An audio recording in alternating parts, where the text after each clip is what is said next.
And welcome back to all my Biconics wrestling fanatics out there.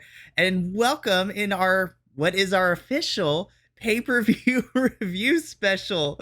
And boy, howdy, did we pick our first pay-per-view to review. It's going to be an absolute treat. I am your host, Mikey. And joining me this time around for the pay-per-view review are two other gentlemen that you may or may not have seen already across the Viconics review page. With me today, I have Minnie and the Professor. The SmackDown squad is reunited, and it feels so good. We need to get that. We got to get that taste of SmackDown out of our mouth. I mean, come over to NXT. Honestly, to be fair, this was a nice palate cleanser. This was very refreshing. For those of you following along, we just came off a 2.5 out of 10 minis on SmackDown just a few days ago, so we definitely needed the bump in morale after that. Jesus. And usually with NXT, which by the way, I should mention that we are going to be reviewing the NXT Great American Bash PLE this episode. So we're going to break down the matches, give some thoughts. I'm going to answer lots of questions because I may or may not be slowly converting these two to join me in the NXT cult. Yeah, it's a cult, right? We can start right there. Even watching this pay-per-view, it felt the way that folks chanted NXT, it was a cult. It's totally not a cult. Don't throw back to another game. Totally not a cult, but it's a cult. Not a cult. They seem to have forgotten that they're almost a part of the WWE universe, and there's some obvious reasons that they are, but NXT is kind of its own thing. Yeah. And the folks that were there kind of treated it like it was their own thing. I guess that's the best place to start. So NXT has had a weird history because in the eyes of upper management of the main roster, yes, Vincent Kennedy McMahon, I'm talking about you and your other higher ups, NXT has always been touted by them as the developmental brand that just happens to have a weekly television show.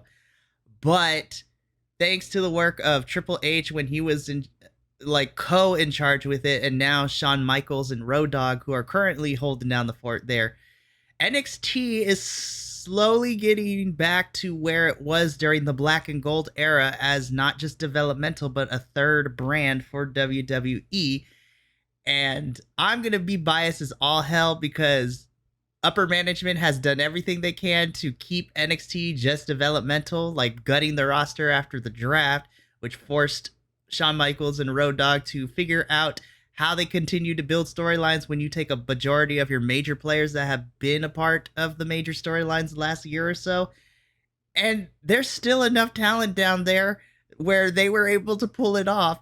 And in my opinion, right now, because of how maybe it's because of how god-awful Raw and SmackDown have been the build towards SummerSlam, this was a nice palate cleanser. And honestly, sometimes the NXT pay-per-views tend to be a little bit more entertaining. And in my opinion, they tend to be better booked than the main roster pay-per-views. Yeah, I felt like, and even though I'm not watching NXT consistently, and I'm kind of keeping up with the plot lines by proxy from you and JBL, Adolfo, and everyone else talking about it, I didn't feel lost. The recaps were solid enough to where I was like, oh, you hate them, and here is why great. Like, there was nothing that was awkward or clunky story-wise to me. I did see 2 illegal banned WWE don't do those moves, which I was sort of shocked to see. And it was sort of like, well, if you're going to do it like that, at least it's safe. But that's still a banned move, right? You're not supposed to do that. And we'll talk about that when that comes up. But they were taking risks. They were having fun. I think the idea that it's developmental, meaning that it's lesser, doesn't. I know we've talked about this in the podcast too. I don't think that holds up with NXT. It doesn't feel right to say, "Oh, this is developmental." It's like, no, they're professionals. They're working their ass off. Some of these dudes that have been like in developmental. There's a few that are developmental that are learning everything as we go. I.e., like somebody like The Rock's daughter or something like that. But like a lot of these dudes are like these are huge in the indies. Yeah. They're just learning how WWE does their style of wrestling, so then they can move to the main roster. Who was I'm gonna butcher his name. I can't. Wardlow. I think it was in Gallus. Oh, Wolfgang? Was it Wolfgang? Am I totally butchering it? I probably. Yeah. Might have been Wolfgang. Might be somebody else. There are a few dudes in there. I'm just saying, like that are 40 and up, that are not like up and comer rookies. Like these No, folks the that Gallus boys have been wrestling for a very long time. Both the Coffee Brothers and Wolfgang, they right. dominated NXT UK, and me and JBL are one of the few Americans when they first made their debut. I'm like, all right, I know who these boys are. This is about to get good. Cool. These guys are super talented. I really like them. It's weird that they were the heel. I'm not sure what the story was coming up before this, because I watched them win the NXT tag team belts. I stand and deliver. And then I kind of just the last NXT I watched was the Gold Rush Mm-hmm. night one. So I wasn't even sure why they were heels going into this match. I thought they were faces. Don't worry, I I'm will fill you in on all I'm the sure stories leading I'm sure into this. Mikey can talk at length about But it, they're and dope. we'll talk more about it as we get there for sure. But I've been waiting to see a good mobster character in WWE land for a long time, and this dude comes super close. Like it's really close for Oh my me. Like goodness. there's a few things I think that could put it over a little more, but I'm willing to buy it for now. But I want to see where else it goes. Hey, It's Chunky, so I'll be right back. Right, I'm getting a text from my dad to go out there real quick. okay. No worries. Oh, oh no. Oh no, we'll keep this train going. So, as mentioned, we're going to be covering the NXT PLE, as WWE wants to call them now instead of pay per views. Same thing, whatever. Premium Yeah, live what? events. So it's not pay per view. It's PLE. Yeah, for WWE, they're Why? using PLE, Premium Live Event. I don't know, Because because it's naming not conventions. it's not traditional pay per view anymore. Is that the thing? I mean, I get in this sense, it makes sense because like when we think of pay per views, like for UFC and other major Sure. sporting events, like beforehand you had to pay like what, like 60, $70 for, Oh, easy. 40, 50, $60, sometimes even more. Yeah, for a lot of these. Yeah. and so you're paying to view this, event. So pay per view made sense. But now that it's a premium live event, I mean, I'm only paying like however much it is a month for Peacock to watch all these pay per Right. views live. Which I think now is like $7 and you can cancel at any time. It's like, okay, sure. Right? Have a free, like, spam multiple email accounts, like get 30 days free. Right. I mean, if that hustle works. I get it. I understand. I do think it's them trying to catch up with streaming and modern era, which have done pretty good the last year to catch up. It's just too bad Hmm. it took them 10 years to do it. Sort of like, okay. I'm still in the mindset. I thought the WWE network was probably the perfect place. It's like you pay WWE a subscription fee and you get access to everything. And then they moved to Peacock and the interface is still not where I like it to be.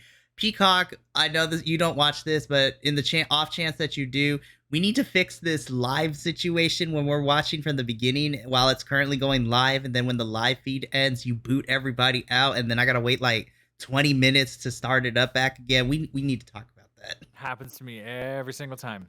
Every time, no matter what I do. SmackDown sometimes too. It's like you can't just let me watch the last 15 minutes. No, you got to kick me out and make me wait 30 to watch the last 15. Thanks. I that's nitpicky and third world problems and grand Right. scheme of things. I So, don't need to but worry too much. yeah. So before we jump into it match by match, I'm very interested because I'm gonna be biased because as the sole NXT reviewer for this channel, NXT has had my heart, and I'm one of the few folks out on wrestling internet community that still remains optimistic that NXT can be a lot of fun if you have the right mindset of it. But for both my co-hosts, this was, well, actually no, Minnie. This is his second NXT event that he watched because we were there. He had no choice. We were there at Stand Deliver Live, and it was great.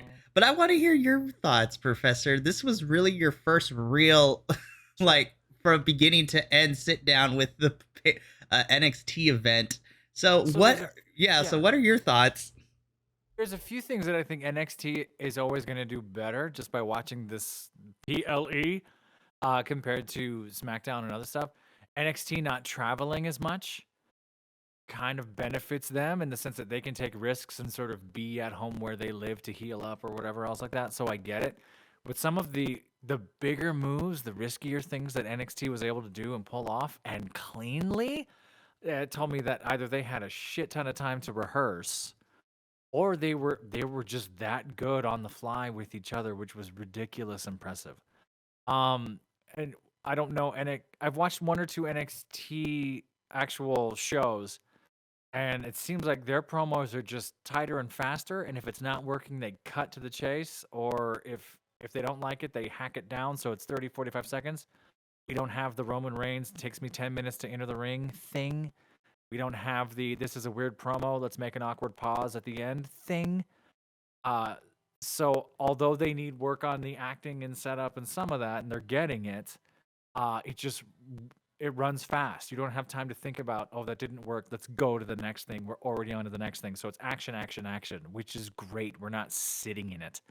And the matches are kind of the same.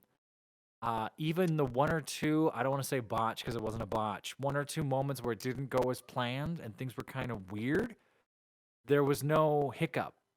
There was no check-in a way. It was just sort of, oh, that happened. Great. Move to the next thing. Boom, I got you. Go.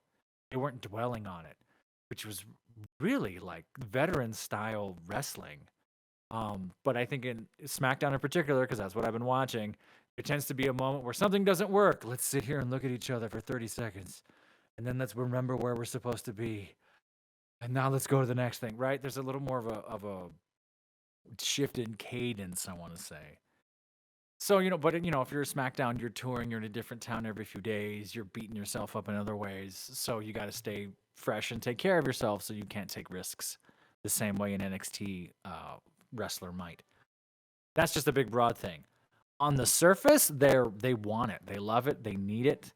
They want to be there. It's not just a job. It's their life. I don't think anyone's doing it because it's a job, right? But you can see sometimes in wrestlers that it's like, okay, I'm doing this again. Okay, I'm doing that again. I never got that impression. Even some of the veterans who've been doing this for years on NXT or other stuff like that, it was very impressive. So that brought me one step closer to the cult. Where it's like, oh wow, you're doing that.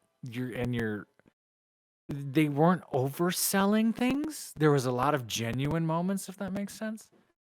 We'll call out the matches as we start moving forward, but there were some even people who weren't in the match but were on the ring or near the ring or whatever, like those still sold and they didn't take anything away. I'll ruin this part, my opinion on this. I actually thought Dom shined really well in that match.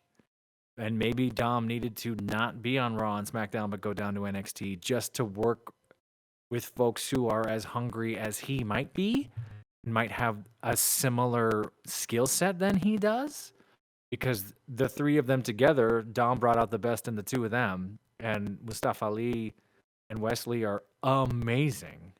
Mustafa Ali, excuse me, just fantastic. It's like, oh my god, this was wild. And all of a sudden that's over. Like, whoa, hang on, where's that Dom been? I haven't seen that Dom yet. I'm so excited to talk about these matches, because especially Right? that one. So yeah, like, go ahead. So, I don't know if my co-host watched this, but I watched it from the kickoff show too. So I did see the kickoff match on the pre-show, which, by the way, usually I was just like, it's weird because like I haven't seen a kickoff match happen in WWE in a very long time, because they got rid of those like kickoff matches to pay-per-views like before the main card. The metaphor or something, Yep. right?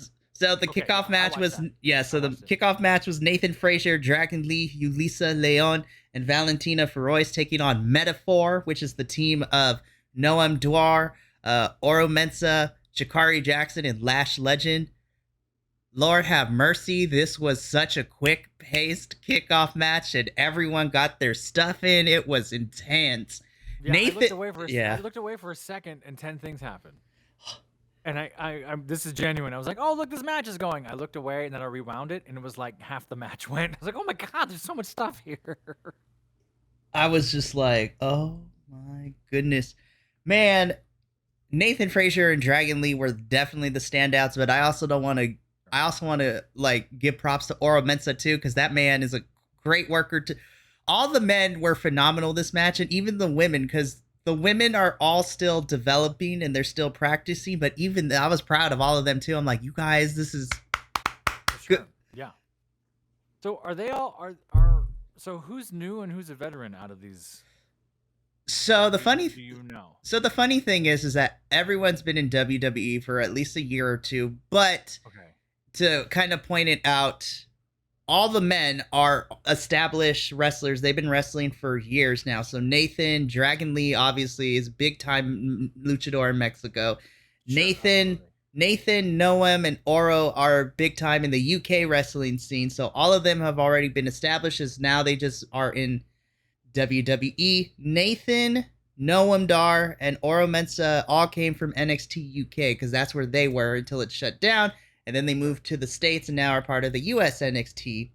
Dragon Lee came from AAA in Mexico to WWE, and he's like been the biggest recent signing for WWE in the last couple months or so. So something I've never seen before, or if I've seen it, I forgot. Is Valentina and Yulisa, right? Mhm. Are the two of them? Mm-hmm. They look at each other. They have a moment. She runs the ropes. She jumps. I think it's Yulisa. Throws her up. I know, it's like, no. And does full starfish like it's nothing. That was clean. Never seen that before. And I saw 3 more things like that for the rest of the night. I've never really seen it done quite like NXT did it. Now that got my attention. That was gorgeous and fearless. Like, I don't give a damn. Boom! And she got height. I almost think she got too much height. Her hang time was gorgeous, and everyone below her was like, "Oh, she's coming down." Boom! And she hit And hard. everyone caught her, and I was just like, her. I thought that was very, very impressive. right. So Jakari Jackson, the one that had the sunglasses towards the beginning, she's probably the newest in terms of in-ring stuff out of all 8 of them. So she still was able to get some of her stuff in. I am so happy to see Lash Legend, the taller of the girls in Metaphor. Like, she has improved so much. I know that she was starting to get a bad rap because of how new she is to wrestling. A lot of you know how the wrestling internet community can be.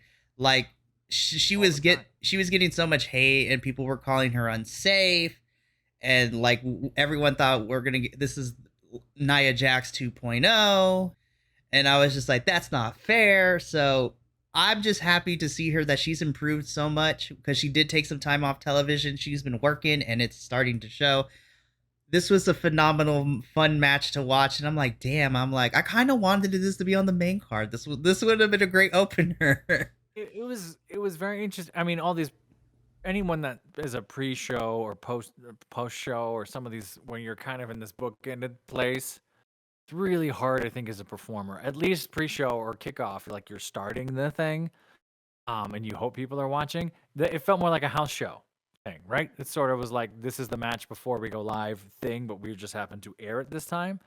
But it was wild. Like, they were playing for the crowd. It felt more like that. Maybe that's what it was to me. It was more for the crowd than it was for the TV. We weren't narrowing it down to be, close up of Jay, close up of Roman, close up of Jay, close up of Roman. It wasn't a soap opera. This was real, real wrestling, and it was really impressive. This was such a nice way to open it, and then then the countdown ends. And then we get like the cold open for the Great American Bash. I thought it was a very nice touch to have Cody do like the introduction and do the narration for the cold opening. Because, I mean, when we think of Great American Bash, obviously we attribute it to Dustin Rhodes. Which, by the way, we'll talk about that during Carmelo's entrance because I cried a little bit.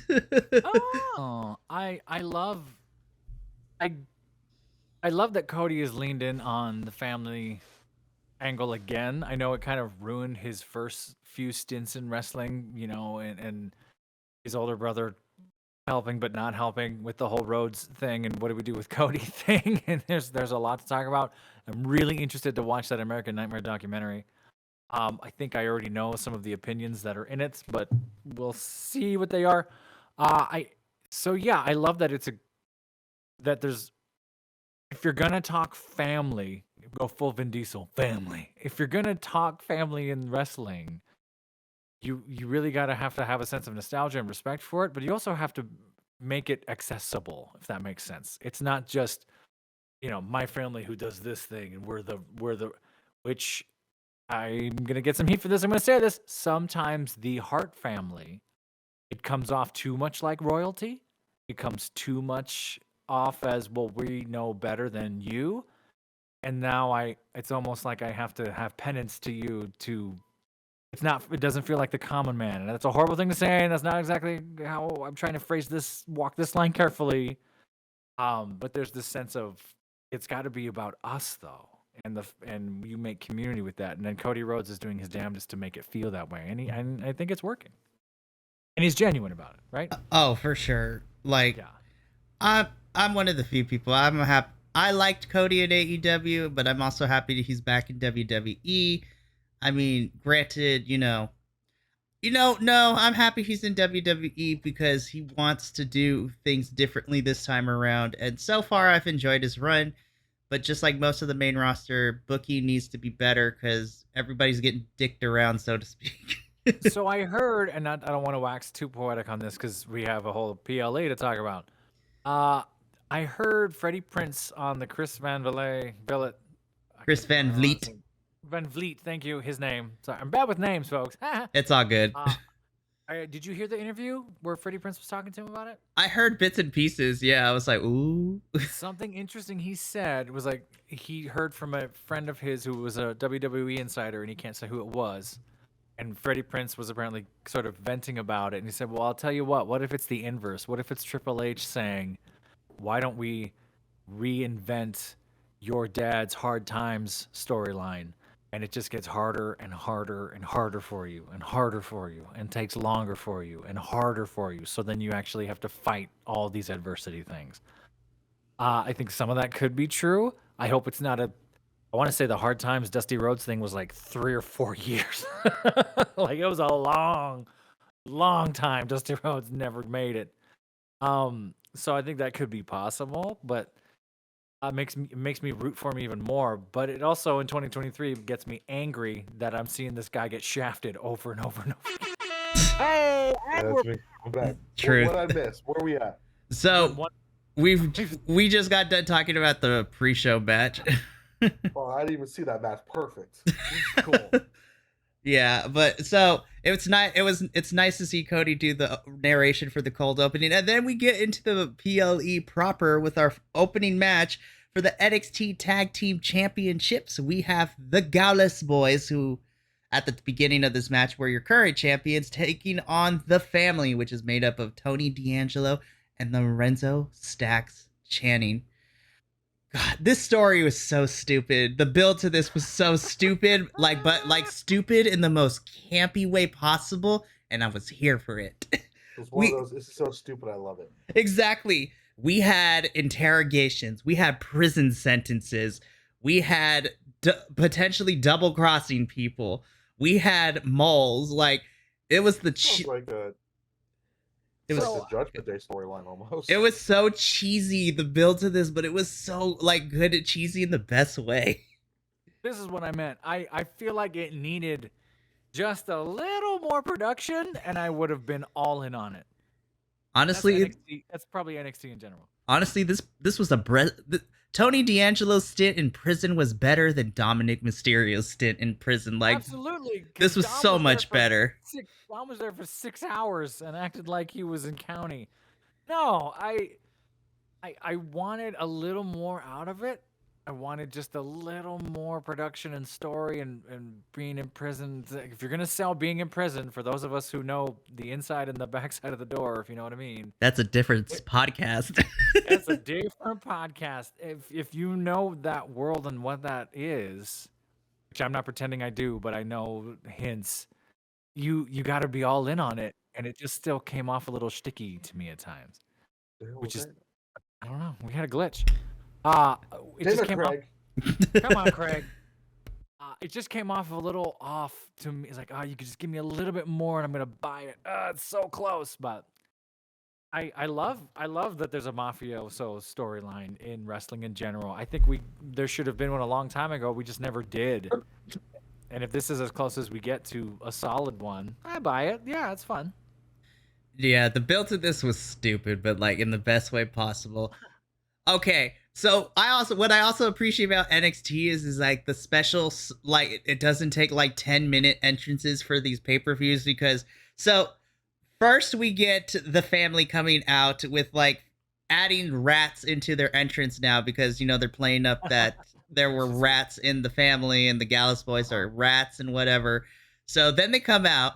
I noticed that Tony D'Angelo's they're dressed in like black and orange, but Tony D'Angelo's pants has like his prison number embroidered on the side of it, and I thought that was a nice touch. They're felt orange pants, and there's a number on them. I was like prison outfits. It's way better than Dominic Mysterio's WrestleMania entrance. Oh my gosh. See, the WrestleMania entrance for Dominic was problematic for two ways. As a brown person, I still can't put into words how I felt watching a brown person get out of a prison van, like handcuffed and everything. That was bad. But on top of that, when the entrance, you have stock footage of Auschwitz and concentration camp, and somehow it didn't go through the editing team, would boggled my mind. But we already talked about that. Someone should have caught that. I think with Dom, to compare prison entrances, I think what could have made Dom's a little That's better. a sentence. Only in wrestling. Prison entrances. To compare entrances from the prison. I think what made this different is Dom's came off as right off the heels of Ray's, which was this big, grandiose spectacle. So now theater brain and theater for an audience, you have one spectacle to another. We're making a spectacle of it. We're making it a performance piece. And now we have a commentary connected to it. If it had just been nothing, Dom walks out in handcuffs with two other guards, they uncuff him and walk away, that could have been dark. If you made that really simple, and that could have sent a stronger message than just a carnival with a police van. Like that. You see what I mean? Right. So you could have done that in a subtle way, and it would have sold.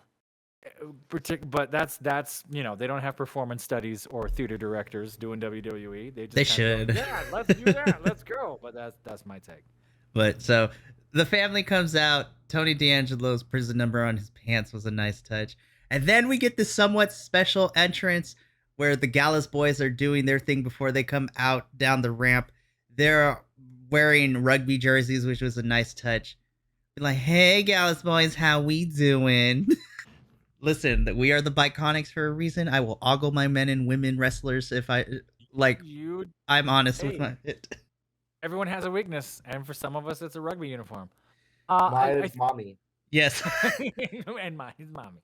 If mommy's in a rugby uniform, and Cora Jade. I've come to learn from Minnie too. Cora Jade in NXT is also his weakness. Cora Jade, mommy, and Liv Morgan. But I'm not trying to fight Cora Jade's boyfriend. Let's be real. I'm not trying to fight any of their boyfriends. I want to know, and this is me, and I saw that Stax somewhere in the match. I got it playing on my phone right now. Somewhere in here, Stax does a flying headbutt. Yes, it was crazy. But does it to like mostly the chest and the body? Mm-hmm. But I immediately watched it twice because I was like, that's a banned move. Now I don't know if it's banned to go head to head, or if it's banned to go like head to shoulder, or there's a distance thing or what. But the moment I saw it, I was like, that's a bad move. Whoa! But apparently it's not a big deal. The audience didn't even react. I was like, do you know what you just saw? Yeah, you saw a move that gave Chris Benoit CTE. Yeah, you just saw brain damage. What was that? It's really weird because NXT kind of like, while they don't, Stax doesn't do that move like hardly. Like, I think this is only the second time I've seen him do this. But it's weird because on the one hand, I don't want the wrestlers to hurt themselves for it, but I also know that because of the trainers in NXT, because we have a lot of alumni across the years of WWE training. I mean, you have Shawn Michaels, Road Dogg, Molly Holly's down there for the women. Booker T's down there. Booker right? T's down there a lot, so I'm just like, I feel a little bit more safe. Like, it makes me reassured to know that a lot of these legends, like, what I'm hoping they're telling them is that if you feel comfortable to do it, you can, but we're not going to make this a staple of your moveset because we want you to be here for a long time. Right. That's what I hope. Like, it shouldn't be a finisher, right? Because then you're going to do it 20, 30, 40 times a year and just blow yourself out. Right. But what was interesting is there was none reaction. I was on my couch going, I just saw that. What? Right. And I was the same way. I was like, did he just do a Yeah, that's a flying flying. headbutt? But He's see, gonna fly. the best way I can explain it kind of too is that we were talking off air about this a little bit, that NXT is kind of like its own little universe even though it is part of WWE. Sure. And I think the best way to explain it too is that I have talked to a couple other people where all they do is watch NXT and they don't watch the main roster product, which is fair. But at the same time, I think the best way to explain it is because a lot of the NXT crowd is like, I've noticed it is very younger kids who watch NXT and or like more casuals, but not willing casuals to watch the main roster product or whatever. And Sure. so I'm also realizing that a lot of the NXT fan base isn't like us, that hasn't been watching wrestling for a very long time or happens to be historians of the sport and things like that. I also think too, because it did take the crowd a while to like get behind all the matches. So this was like the warm up match. And once this was over, the rest of the show, they were all into it. And I think they started waking up during the next match that we'll talk about in a bit. But I wonder. it was a slow progression. I think you might be right. I think they all took that four-way match at the top for granted. That was a lot. I wonder if I just feel like they were sort of like, yeah, cool. Like they're still getting in their seats. They're still, oh, that's the pre-whatever. But the folks that stayed to watch that were all in on what they saw. So I think you're right. By the time it actually started and everyone's there and in their seats and watching this, sure. I don't know if this being the first match might have done it a disservice because I kind of wanted to see a little more. But I liked it. It's not. This is nitpicky. Like it was a great match. Like I thought that was. It was super solid. That was better than the last 4 or 5 SmackDowns. Like that was great. Well, the That fun, one yeah. match has beat almost every match on SmackDown for the past like month. Sure. The funny, like that. yeah, the funny thing is this is the first time, at least to my knowledge, and someone in the comments can correct me in this statement, but I believe this is the first time that Gallus has defended these titles outside of Gold Rush, in a one-on-one situation with another team, because it's either been a triple threat or a fatal four-way, because that's how they won the tag titles at Vengeance Day back in February. It was a fatal four-way, and they won by pinning the New Day and becoming champions. Yeah, think about that. The New Day were NXT champions at the beginning of this year. I miss New Day. I hope New Day comes back someday.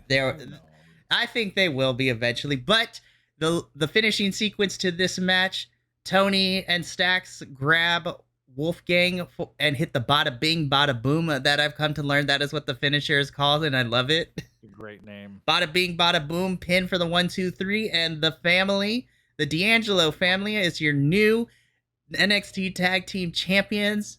Well deserved, because they've been getting cucked for a couple months now, and I think it's time. I'm glad that the titles changed hands, and hopefully, if Sean and Road Dogg have nothing else, I think Gallus is ready to head to the main roster. Honestly, you need more men's tag teams right now.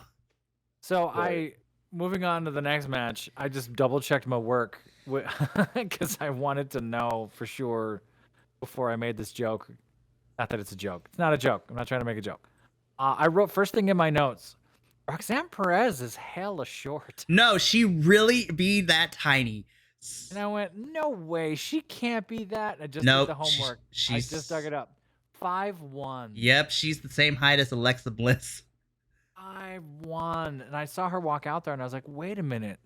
She's the height of the barrier? No. She's trying to hug her sister and her mom. And a part of me, I was just like, okay. And then she got in the ring and I went, oh my, she's itty. She's young. I think she's young too. She's like 19 or 20. Let me give a little bit of history before we get into this match, right? And then I'll also talk about the build. So, for those of you who are not familiar with Roxanne Perez, I mean, that's her WWE name, but if you paid attention to the independent, specifically Ring of Honor, she went by Roxy. So ROK-C is how they spelt it. And funny enough, before Ring of Honor like disbanded for a little bit the first time, before Tony Khan bought it, she was the Ring of Honor Women's Champion and the youngest one to boot, because she won the title when she was 18. So she's been doing this forever. She is. I put her in the category of like the Pages and the Whoa. Nick She started- Waynes. She Like, started training with Booker T at the age of 16. yep, she is Booker T's pupil. Like, studied wrestling from Booker T at his wrestling school. Native of Texas, so it made sense why she was on the card. Absolutely. So I know her in-ring work is never questionable for me. She's always good to go. But I also want to give props to Blair Davenport because she's not to sneeze at either. Especially, Blair having awesome runs in Stardom. Like, she was one of the few non-Japanese wrestlers to make it big in Stardom. So that's the all-female Japanese wrestling. She has wrestled across the independent scene in the UK. She was a big staple of NXT UK. She also happens to be Mrs. Will Ospreay as well. So those two are a wrestling couple. So I was just like, That's a power couple. That's a power not couple know right that. there. And I'm happy that she decided to move to the US and be a part of NXT. The build to this match also is quite silly too. Now, originally this feud started because Blair was used as the person who's been attacking all the women talent, which has been used as the storyline to write up like Nikita Lyons, Sol Ruka, Wendy Chu, because they've actually had legit injuries. And then it was revealed that Blair was the one attacking these women. So her and Roxanne had a match. It was fire. It was violent, but Blair won by like literally kneeing Roxanne multiple times in the face. And even after the match, she kept doing it. And then Roxanne's just like, oh no, we're going to find my edge. I'm going to get edgy and I'm going to get more violent. And so this has just been built on nonstop. They want to put hands on each other. They want to murder each other. And then we got the best thing that I could ask for, more camp, because we had a scaled down recreation of the iconic Booker T and Stone Cold Steve Austin grocery store fight. But these women were fighting in the gas station. It was so beautiful. I love that she pulled the cowbell out from under the ring. Oh my god. Like, that was great. That was awesome. So it was a lovely nod to old school Dusty Rhodes stuff. Oh my gosh. So weapons wild, Roxanne versus Blair, anything goes.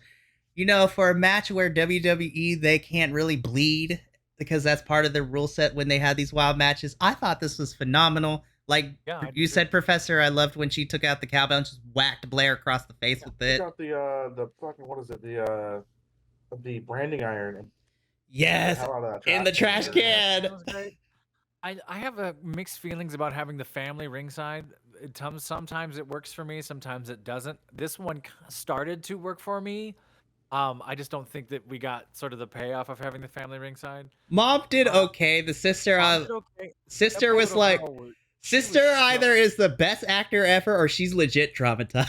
I think she was legit like terrified watching her sister get beat up, quote unquote. So she's trying. Like I'm watching a little bit of the replay right here. She's all in on it. I mean, her sister looks kind of young and like, oh my god, I'm watching my other sister. Like she's like 9 or 10 maybe. She's not very old. Like, yeah, preteen. Mom was okay in it. There's one or two moments where they cut to her and I thought she was trying not to laugh. So that was tricky. I was like, are you laughing? Like she was like this, like, oh my god, this is happening. But you know, it's always weird when family's there. That right. Dynamic. What I did appreciate though is because sometimes they linger on family too long. That's what I thought. So I thought I thought they had enough of them with the reaction shots and everything. But man, I'll be honest, at first I was just like, I don't know how this match is going to go because it kind of started slow when Blair sneak attacked at the beginning and they were just throwing each other into the ring. But then once the branding iron came out and the trash can got hit with it, from then on, then it was just like, okay, we're getting somewhere. There was one or two strange spots. One where Roxanne falls off the apron. And I thought she actually rocked herself when she did it. But like I was talking at the beginning, a difference between that and NXT, it happened great. They checked in, they moved right on to the next thing. They didn't try to save the bit or nothing. They went, all right, we're going to flow. And then they flowed into something else and they came out of it. There's another part I can't quite remember where it was a little bit of a miscue. The Roxanne, this was funny. Roxanne runs to knee Blair Davenport in the face and totally misses. Yeah, that's what I caught too. So while I was watching it, and Blair sold it beautifully. She's like, oh. The steps? Yeah, going right into the steps. It was like, you're not even close. And commentary actually kind of saved it too a little bit. To be like, I don't believe she got all of it. I'm like, there you go. That's how we do it. There was a few of those throughout the night where it was like, oh, just got enough of him. Like, yeah, he kind of missed most of him. But honestly, they did a good job. Like, they weren't exactly like full on ignoring that they missed, but they kind of played into it, but worded it in a way. You can't ignore what we all saw. Exactly. Right? Like, you have to be like, okay, I just saw that. So as much as Booker T annoys me sometimes on commentary, which we'll talk about throughout this pay-per-view, because I'm like, sir, I'm like, what happened? What is going on? I will say that Booker T was probably the most quiet I have ever heard of during this match, and I don't know if that's because that was his student in the ring. Here's what I'll say. I don't like Booker T on commentary, but I don't hate him as a person. Like, he cares about the people he trains, and you could tell that he really loves Roxanne as like a teacher-student relationship kind of thing. Absolutely. I think they don't define Booker. This is a problem with a lot of announcers. We've talked about this. Mhm. Are you the heel? Are you the heel or the face? And it sounds arbitrary, and part of me wants to say we're past that, and post kayfabe era wrestling that we're beyond that. Shoot, Michael Cole is like more heel than Wade Barrett the last couple of months. Yeah, and it's I don't sort know of what they're doing. We're not going to talk about that before I have another aneurysm. you kind of have to pick one because that's what you've set up. That's the convention that you've set up in wrestling. This is the heel. This is the face or the neutral guy. You can't, and when that gets muddy, I get confused. Maybe just because I've been watching wrestling so long, or you have to totally be neutral and cheer for both or one, or you got to finesse that a little better. So I mean, I agree with you. Yeah. Absolutely. I have nothing but respect for Booker T and that he's changed wrestling forever and what he's doing for NXT and new wrestlers. Sometimes on the mic, I'm like, are you even here right now? It's like Bill Walton, if any of you know NBA or watch NCAA with Bill Walton, where it's just dude just talks weird shit for an hour. Like, what's happening? It's really weird. But some other favorite spots of mine, like, I was a little worried because there wasn't a lot of space to go flying between the ring posts and the table, but Roxanne, as tiny as she is, it works. She just flopped on the table, which was fun.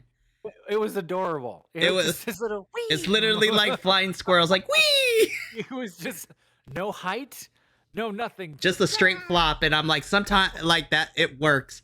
And then of course the finishing sequence was awesome. The pile of chairs are in the ring. Roxanne gets Blair into the ring, and she hits Pop Rocks for the win on the stack of chairs. Is it Pop Rocks a Canadian Destroyer, just smaller? Yeah. It's like a sunset flip almost. Yeah, kind of. So that's been Roxanne's finisher. Even in Ring of Honor, she would do the Pop Rock. So that's what she calls it. Sunset Flip, Canadian Destroyer, whatever you want to call it. I saw that. I was like, that's a Canadian Destroyer. Because I know those. We hear about those all the time. All right, cool. Canadian Destroyer. Canadian Destroyers are actually, I don't think they're actually technically allowed to do Canadian Destroyers because it's a pile driver. That's true. Well, we'll talk about pile drivers because there was some main event pile drivers. I was like, oh. I'm surprised those two lived. Yes. Well, we'll talk about that main event because I'm surprised anybody lived in that match. But Roxanne hits the Pop Rocks on the chairs, gets the 1, 2, 3 winner. I think we get one more because now both women are 1-1. So I think we get one more match. I hope it's in a steel cage. I love that NXT is like NXT. Well, here's the thing. NXT loves to be using women in steel cages, and I'm not opposed to it because the last one we got between JC Jane and Gigi Dolan at the culmination of their breakup after Toxic Attraction disbanded was phenomenal. It was great. Shoot, I'm just happy they're using their women. Damn. Speaking of which, like in between all these matches, because I don't want to talk about every single one, we literally got like different promos for the different big players that NXT currently has, and they were showing footage of everything.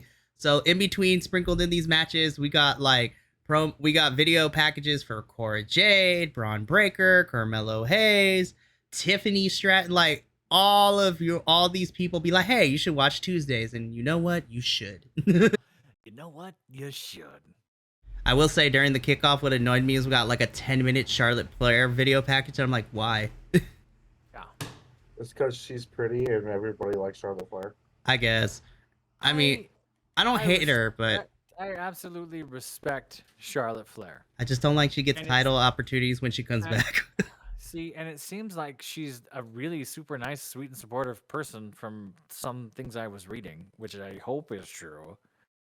But at the same time, it's like, Why, it's you again. It's just you again. Hello. Hello. Yeah. It's crazy. So after that, we jump to Gable Stevenson and Baron Corbin. Baron Corbin is still wrestling, which is great. New theme, then- new gimmick, burn the ships. theme, new It gimmick, kind of burn the slapped. ships. He got cheered. Gable was being booed during that match. I could tell you. I- Yeah, I'll tell you in a bit. I have some questions about this.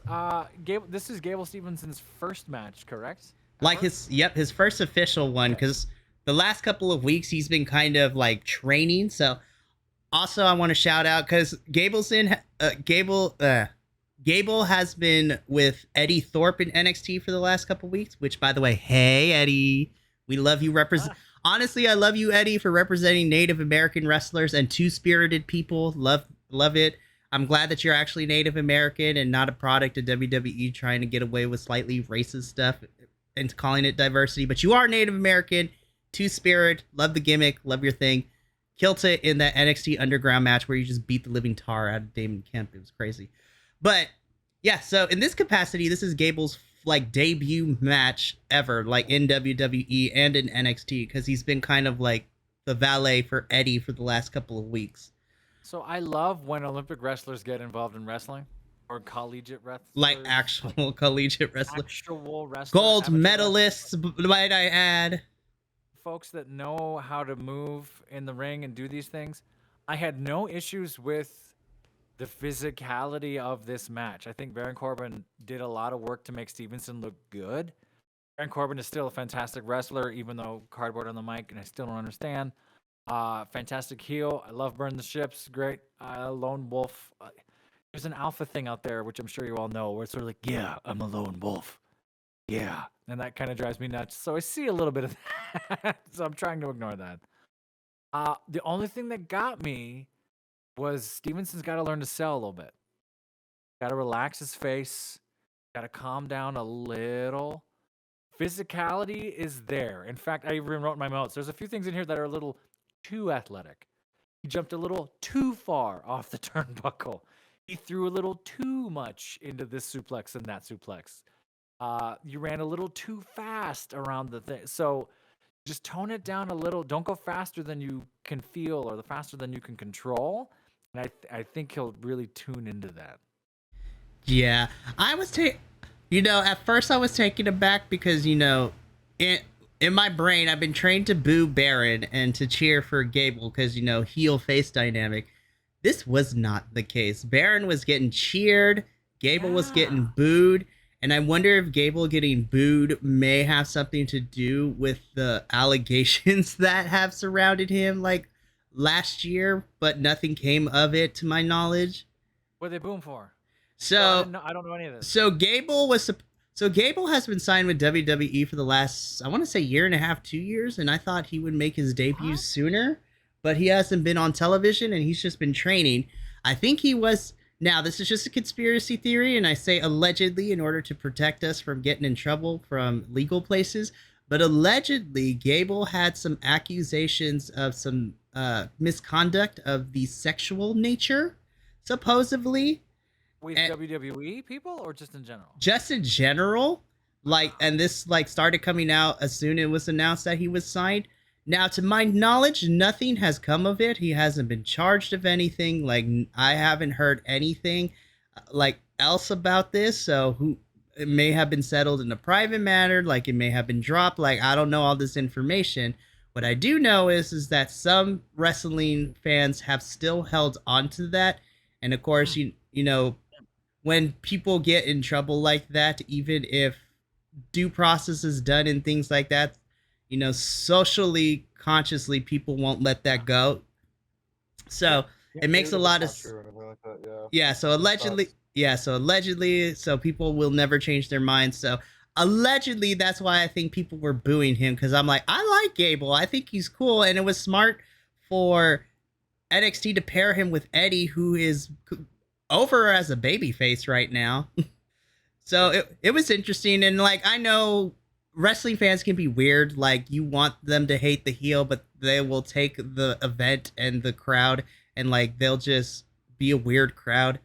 So it was weird to see I like Corbin, but it was weird to see him get so much cheers. They were cheering for a long time. I wrote that in my notes. Like, there's a lot of Corbin fans in Texas, which is fair. And I know he's been around a long time, and you love him or hate him. Like, there's no Corbin, but it seems that since he's gone to NXT, maybe more people are seeing more of what they like of him as possible. I don't know. I That's tricky. I didn't know anything about that for Gable Stevenson. I know nothing about him. I do think it was an interesting choice to make it a count out because nobody really eats a pin, which is fine. Makes sense for both of them, sort of storylines of we're building this up, and none of us take it down a peg. Right. Fine. I don't. There's one or two moments in here, and you might have caught it too, where Gable is straight up telegraphing the next thing. So he's got to remember not to do that. Like he points at Corbin before he does the splash on the referees and things. Like he makes eye contact and points and then goes up and do it. And there's another moment where he just kind of goes, uh-huh. You hear him go, yes. And then he goes up for the next thing. It's like, can't quite do that. There's cameras here. Yeah, Right. He's new like he is. That is some green. That's a green person right there. For Right. sure. And because they're training you to communicate. So communicate. But when you perform, communicate differently. Right. And I mean, I think in due time that will come because like you mentioned, Professor, like the athleticism is already there because he's a actual gold medalist Olympic wrestler. So like that makes like that's there. It's just now learning how to do the WWE thing of like telegraphing and communicating without like making it overtly obvious. I will say that while I enjoyed the actual match, like the post match, like them killing each other was probably the most entertaining portion of this whole thing. Absolutely. And what I'm hoping that was is, awesome. and if NXT wants to keep this feud and build it, I don't know how you I mean, it's possible to push this feud out for 2 months because I figured that if they have some sort of rubber match, like in between now and No Mercy in September, like you have a TV match where they still can't kill each other, and then at No Mercy, which is perfect named next PLE, to have something crazy match happen between these two. Give me an unsanctioned match. An unsanctioned match would be great at No Mercy. Which, by the way, I also want to credit NXT is bringing out the old names of pay-per-views, and I'm kind of here for it. Like, they're bringing the old school like names for it. So you have Great American Bash, Halloween Havoc, In Your House, now No Mercy. Give me Armageddon. Oh my gosh, NXT Armageddon would be it. I love seeing me some old WCW throwbacks. That makes me happy. I think pairing him up with Baron Corbin for a little while is smart because Baron Corbin can really support a dude like this trying to get out there. I would love to see. Maybe he's not ready for it, and this is just me talking out loud. But get him some acting. Get him used to breathing and relaxing, and get him to tone down some of that. If the crowd's gonna boo you, let him boo you. That's okay. I think that took him out of it a little bit. That he wasn't quite expecting that as a first match. Sort of, why you booing me? I just threw the heel through a table. Well, they're kind of cheering for the heel too. And like you said, if it's sort of personal stuff and public knowledge bleeding in, that's even harder for him. So you hope that doesn't crush a guy before they even get started. Because I like my Olympic wrestlers in WWE. I've always enjoyed them. Or athletes that show up and from something else. And We do, like Kurt Angle, Chad Gable also. Yeah. Everyone forgets he's an actual collegiate Olympic wrestler too. Well, Mark That Henry. Gable's one of Mark- the strongest mofos I've ever seen. Mark Henry, who's a athlete in lots of different ways. Like folks that show up that have a professional mindset and professional athleticism can really, really excel. Oh, for sure. So dude's got the tools. Okay. So let's talk about this next match because I was actually pleasantly surprised of how fun this match actually ended up being. And I can't believe I'm saying this. I didn't mind how much Rhea got involved because it didn't feel like overdone like it has been. But next match is a triple threat for the NXT North American Championship. You have the champion, Dirty Dominic Mysterio, defending his title against the likes of former champion Wes Lee and challenger to Wes Lee until about 2 weeks ago, Mustafa Ali. I was pleasantly surprised of how much I actually really liked this match. I didn't take any notes. I like the Like, fact that I Mommy watched put it. Wesley to a table. Right? I mean, that was Beautiful. beautiful. I want to see, and it contradicts of how I feel, because on the one hand, I don't want Rhea to just be relegated to valet right now, but the fact that they are trying to make Dominic and Rhea the next Eddie and China makes sense. Sure. And I actually, like I said, I appreciated how Rhea was utilized here because she just destroyed West through a table, which was great. Yeah. I love the physicality of this match. I love the storytelling of this match. I love Rhea Ripley thinking she was going to help and then not being able to help and then realizing, oh, there's someone else. It's 3 people. And then Dom running away and getting dragged back. Wesley going through a table stood out to me. Mustafa Ali doing the 450 and landing on the apron. Oh my gosh! I was like, I thought he died. That was so. I thought I'm gonna try and jump forward to find that. I thought he missed. Did he miss completely? Because that was landed in a way so it didn't look too bad, but it still knocked the wind out of it. Because the announcers were like, he just got him. Like, oh. Yeah. He missed in the sense, I think, because Dominic and Wes got out of the way before Mustafa landed. But I think that Mustafa landed in a way that kind of like hurt the chest a little bit, because that's more what I mean. Yeah. Yeah, because as soon as that happened, he was out of it for the next couple of minutes, because then it was just Wes versus Dom and Rhea, because Rhea hit Wes with, well, Dominic tried to hit with so Dominic hit Wes with the North American Championship, wasn't a 3-pin. Tried to use the North American. She actually used the women's belt to do it. Yeah, and then Rhea hits with the women's belt, but still not a 3 count. So Mustafa Ali lands what looks like on his elbows almost at the same time, and he's playing it off like it's an elbow thing, but it looks like he brought his elbows right into his body as he did it. Boom, as he hit. So that's wild. There's also something I've never seen here before, where you have a Boston Crab on one person and then a camel clutch on the other person. Oh my gosh. That was cool as hell. So, I've never seen that either. Neither did I, but I was also laughing too, because I was watching this with my friend Uriel, and I just looked at him like, that is the kinkiest thing I have ever seen on my television screen. I was just like, I'm gonna take notes of this. But that was I was like, all right then. But yeah, like from a wrestling standpoint, I'm just like, that is something I have not seen before. Like the camel clutch, Boston Crab like combination. I'm just like, wow. I'm always intrigued by these submission holds. I'm like, I want to do a science experiment, and like I want to figure out like anatomically, like what parts of the body hurt when you do these things. I can tell you. And I've done that before. Yeah. Some of them are they are submissions. You're just not taking it to the point of submission.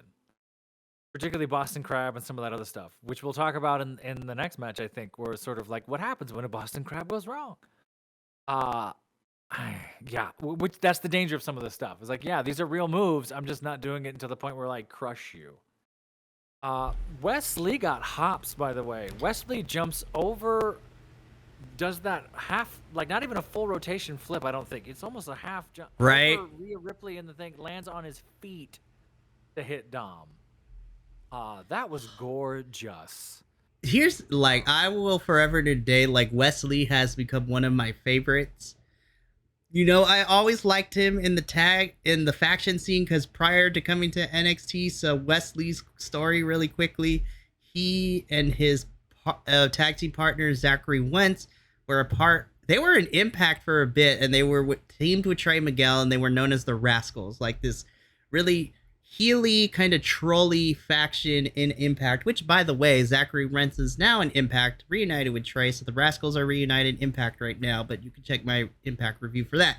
So Zachary and Wes came to NXT. You know, they were slated to be a tag team. They won the tag team championships, and they were set to have this big momentum going in, and then Zach got released by NXT because at that time there was there was a couple of things that were happening, like it resurfaced that Zach was like dressed up as like it ended up being like bigger than it actually was, but like a surface of him having like a Hitler mustache came out. And then it also didn't help that at that time, like there were some allegations between him and his ex-wife, wrestler Kimberly of Impact.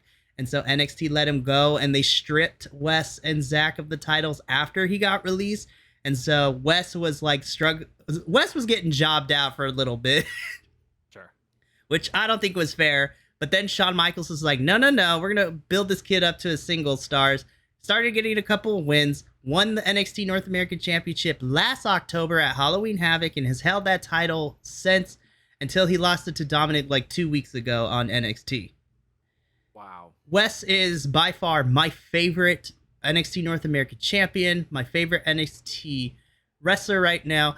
I'm just hoping that now, because we'll talk about this after the women's match, now that it seems that Dominic is moving on from Mustafa and Wes in the North American Championship, I hope Wes gets pushed into...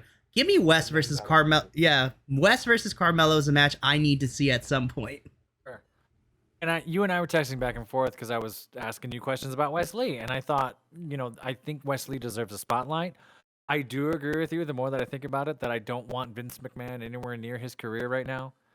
I don't. I stay with Shawn and Road Dogg as long as you can. Stay with Triple H as long as you can. I think Vince is just gonna sadly manipulate him, throw him in a stereotype, and you don't know what to do with him anymore. Like he's just gonna get buried in a different way. He's gonna get buried in a faction with Bobby Lashley. Not all the black people need to be put in the same faction, people. Right? They're gonna turn around and okay. Imagine this fantasy match really quick. Can we get Wesley versus Carmelo Hayes versus Montez Ford? Yes, absolutely. To see who gets to be in the faction? Versus Ricochet? Just like a showcase match. That's the true Forbidden Door I want to see. Wesley Ricochet would be incredible. I thought this was great. Carmelo versus Ricochet was awesome. Oh, that match was so beautiful. I like the way this ended with sort of the false ending of, is it going to be Dom? Is it going to be Mustafa Ali? Is it going to be, who's next? Dom getting stuck in the ropes was really cool. The finishing sequence was nuts because I thought that was great. Yeah, Dom was ready to hit the frog splash, and then Mustafa comes out of nowhere and knocks him off the ropes. Mustafa hits a 450 splash on Wes, gets him for like the 2.99 count, and then Rhea pulls him out of the ring. Dominic hits the frog splash on Wes for the 1-2-3, and still your NXT North American champion is Dirty Dominic Mysterio. His frog splash was gorgeous that match. It has gotten so much better, for sure. I was just going to say that. Like, that looks like Papa Eddie. Like, that was gorgeous.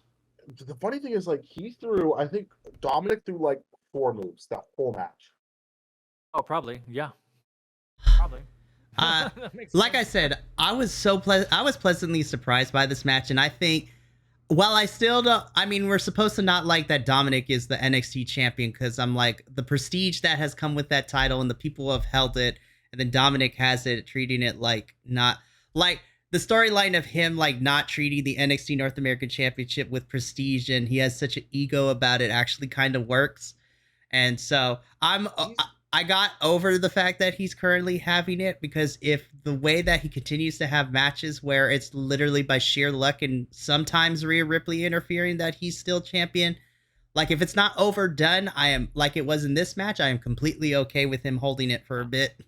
I hope that's what they're trying to find, is where's this balance. Go ahead, Dominic right now is probably, I'm going to say, Dominic is the biggest heel in WWE right now. Like, even more so than Roman. He gets so much hate. It's like, so great. Dominic, and he is fully committed to the bit. And it's what sucks though is you want to hate the Judgment Day, but I follow them on social media. Those dudes are all best friends with each other. And it's these guys are awesome. They all seem like they're great, awesome people. Absolutely. Dude, like together, they're like a little mini family. It's hilarious seeing Dom, Rhea, and Damien all got matching tattoos. That was a great TikTok, by the way, because they gave a great view of Rhea. She got it on the back of her knee. I'm gonna leave that one alone there. But That's the professor looks this up. It's on Damian Priest's TikTok. Good to know. Good to know where to look for later. Oh my gosh. The amount of heat he's drawing is insane, and he's not even like, and he gets better and better as a wrestler every single week. Yeah. He gets cleaner and cleaner. I do think he needs a new finisher. I don't think he should be using the 619. He's too tall for that. Sure. I think his finisher should just be the frog splash, but like that's Yeah. gonna be wrestler number 5 using a frog splash. But I think he'll find something. I think Dom's. It's an enigma to me how this is all going. Judgment Day has been great for Dom. It's been fantastic for the Dom. whole stable is great, and they're all doing good things right now. Is that they're actually being pushed? All of them are in some sort of capacity. Right. I saw a video of this how good of a heel Dom's being right now. This was a recent video too. He's doing a Q&A. I knew it was recent because he had the North American Championship with him. And it was like, hey, are you ever going to reconcile with your dad? And he was like, I would love, it'd be great. I would love to, talk to my dad and everything like that. But, he's, unfortunately, he's passed, RP Eddie. Completely ignored Ray and said that Eddie was his dad. I'm like, wow. Holy crap, he is such a good heel. And they're using Eddie Guerrero, but not in a disrespectful manner, which I enjoy. They're using it's very like if Eddie was around, he would approve of all of this. Oh, absolutely. I think and Eddie as a heel would be laughing his ass off the whole time. And honestly, because the fact that Dominic and Ray are actually like the closestly related to Eddie because of wrestling history, like I think I'm okay with it, and it's not like another. Chavo, okay. Yeah, where's Chavo been? Chavo's kind of dealing the fallout of what's been going on with, Vicky and her daughter, and just that whole debacle of what's going on. What? We'll talk off camera, but let's just say there's some sexual misconduct. Like there's some accusations being thrown around. It is getting out of hand, and we'll talk about it off camera. It's crazy. All right. So after this match, we get our semi-main event, the NXT Women's Championship match, where we have, Cowboy Barbie champion Tiffany Stratton defending the title against challenger representing Chase U, Thea Hale. I love that Tiffany came out like with Malibu Barbie like in her Titantron entrance. It was hilarious, and she is a Barbie. Thea Hale's 19. And she is tiny. she is. Yeah, she graduated high school in like last year. Literally. So they said that on the announce table, and I was like, "Wait, what?" It's not a. It's fact. With Gold Rush, I thought that was hilarious. I graduated high school last year, and one of them was like, "Wait, what? Last year?" Yeah. So Thea Hale is 5'5". She is still tiny. 4 inches taller than Roxanne and Alexa. Oh my goodness. I did not. I thought the first half of this match was really clean and a lot of fun. I had no problem with the first half of this match. And then I do agree with the group chat. And they got gassed like last 7 minutes or so. They were exhausted. And I don't know if that was Thea Hale's pre-show going crazy. I'd like to think the cardio's great and you're 19 and you've been doing this forever. I guess I didn't have any issues with the match. What the part that everyone's talking about, of course, is the sort of confusing Tiffany having a hard time keeping Thea in the Boston Crab. Well, having a hard time keeping her in the leg scissors first. Yeah, that too. Okay, that and then there was also a couple spots where Thea Hill was throwing. She was throwing it's a suplex. It's a suplex bear. I think it's a fisherman suplex. And she looked like she just dropped her on her head like twice. Right. There was a couple times where she had to like hard flip to make sure she didn't land on her head. There was one off the turnbuckle, which I thought was a botch when I saw it. I went, that was her head. Oh, yeah, there was a few. I'm like, oh, she got dropped. Yeah. And then there was the one where they were getting ready to set up for that superplex spot. And she had to push her off the ropes so she could reset. And I was like, that's I can tell there's a little bit of frustration on that push. Oh, I think there was some frustration there. I think they were just fucking exhausted. And I don't want, submission matches in general, like, take the wind out of anybody, especially, And I'm just because the only way to win the submissions match is you have to make your opponent tap or in some cases pass out.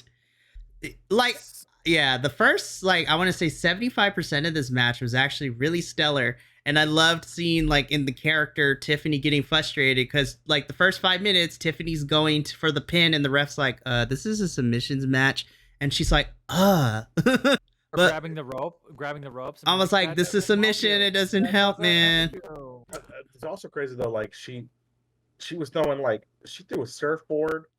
Yes, we got a surfboard the first couple minutes, and I was just like, she was throwing like 5 or 6 different submission holds, and little girl was just like, I only know the Kimura lock. I love seeing the surfboard on my television screen. It's one of my favorite submissions ever. So I just watched the Almost a Botch from Tiffany, and there was definitely some frustration at the top of that turnbuckle of them like trying to balance and wait for me. Hang on, this. Tiffany was like both of them were struggling to keep the balance, and I can see in Tiffany's body language she was getting a little frustrated. So that's hard. It's also, that's a 19-year-old.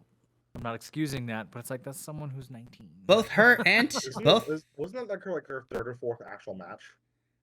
Tiffany's? Oh, I don't know that. Or Thea's? No, Thea Hale. So, okay, let me think. So, this is Thea's, I want to say 4th or 5th singles match, because prior to this, it was always some sort of mixed tag or big tag team, because like we saw at Stand and Deliver, she was in that team with the rest of Chase U and Tyler Bate. I miss my strong boy, by the way, on television. Hope to see him back soon. But ever since Stand and Delivered, now she's starting to get the singles push, and I think Thea's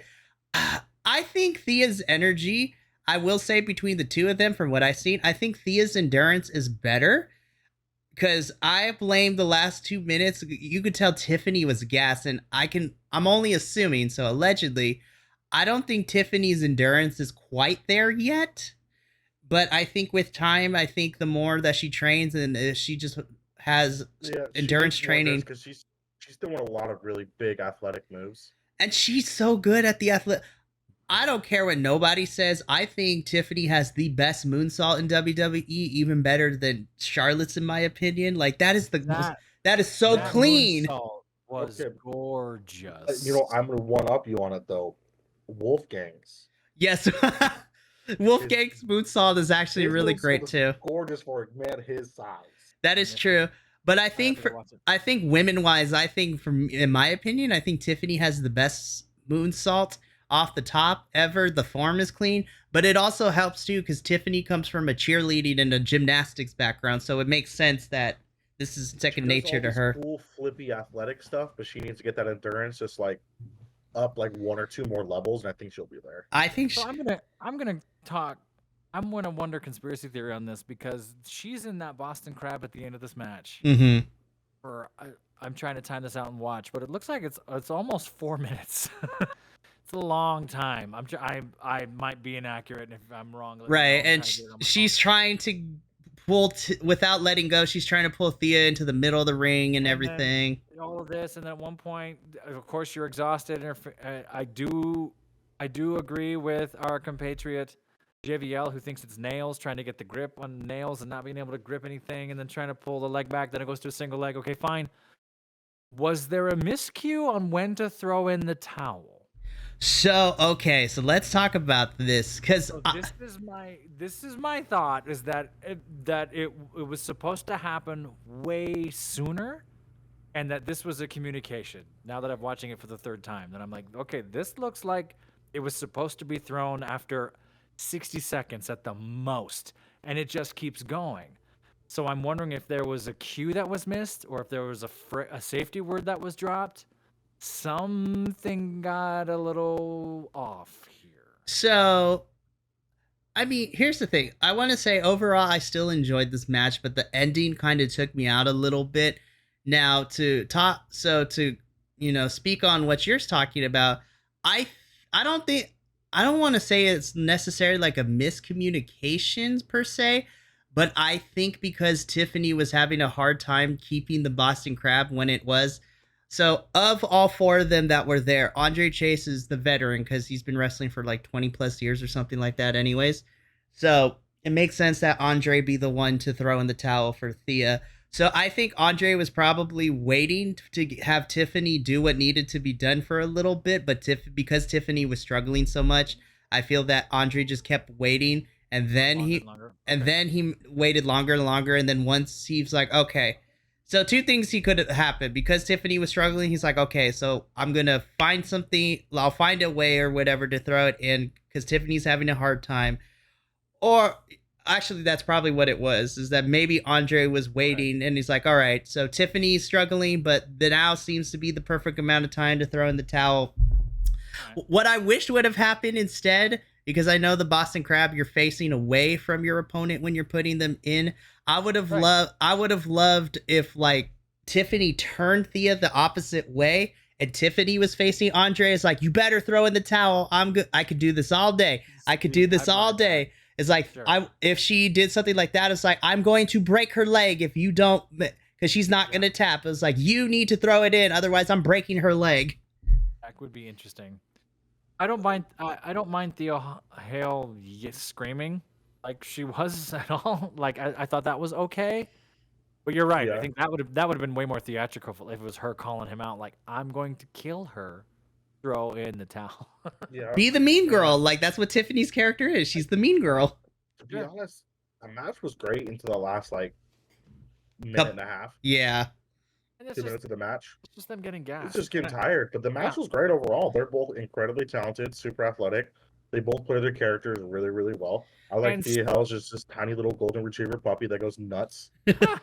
And I like that the fact that she didn't tap because you kept Thea looking strong because Andre Chase threw in the towel, thus ending the match. And I'm interested. I think we get one more match between Tiffany and Thea because this was the second match. I hope Thea wins. Well, I don't think she is because they...